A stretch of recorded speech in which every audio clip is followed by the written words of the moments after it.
800 mètres de long, 100 000 mètres carrés de surface exploitable, 300 millions de budget, c'est le nouveau terminal S4 de l'aéroport Paris-Charles de Gaulle. Il sera capable d'accueillir 16 avions gros porteurs, dont 6 Airbus A380 pour 7,8 millions de passagers par an. La couverture de cette superstructure a été confiée à la société Vincent Piron. Roissy-Charles de Gaulle, ce fut pour notre entreprise un très beau challenge pour tout le personnel ici en interne ainsi que le personnel sur chantier.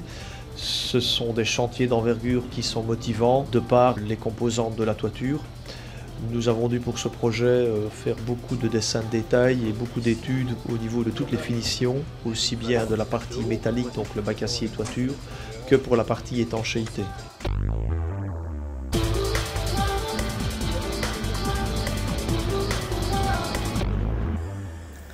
Réputée pour la qualité de son travail et la gestion de ses chantiers, la société Vincent Piron s'est vue confier par le groupe Eiffage l'étude et la réalisation du support, de l'isolation et de l'étanchéité de la toiture de ce nouveau terminal.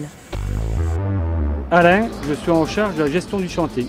La complexité du chantier n'est pas tant le complexe d'étanchéité en lui-même, mais c'est surtout parce qu'on est sur l'aéroport de Paris. Les entrées, sont chaque fois contrôlées par des badges de sécurité pour pouvoir accéder au chantier.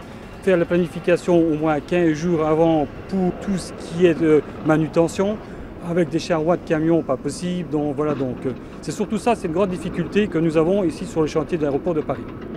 Le chantier, c'est tous les jours entre 5 et 15 hommes pour le placement du complexe de toiture, l'installation de la membrane, l'étanchéité des chenaux, des rives et les rehausses de lanterneaux. En plus du corps central et des ailes, la société Vincent Piron s'est vue attribuer la réalisation des pré-passerelles Est et Ouest qui donnent accès aux avions. La superficie totale de couverture sera de 40 000 m². Cela représente pour la sécurité 3 km de garde de corps.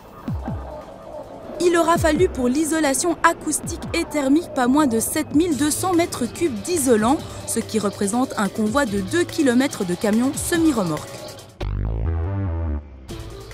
La particularité technique de cette toiture était d'obtenir un affaiblissement acoustique de 40 dB. Nous avons réalisé des tests à l'Université de Liège au laboratoire acoustique et nous avons obtenu un RW de 42 dB, donc 5% meilleur que ce qui était demandé à la base. La difficulté était d'obtenir cet affaiblissement acoustique sans dépasser la hauteur maximale du bâtiment qui était imposée pour la vue de la tour de contrôle sur la piste et il n'était pas question de dépasser avec 2 cm d'isolation cette hauteur.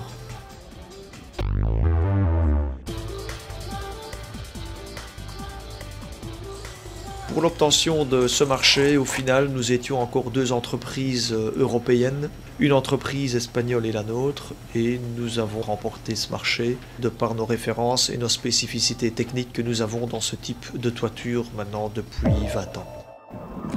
La société Vincent Piron remercie le groupe Eiffage de la confiance qu'elle lui a témoignée, ainsi qu'aux sous-traitants qui ont accepté les contraintes importantes imposées sur ce chantier hors norme.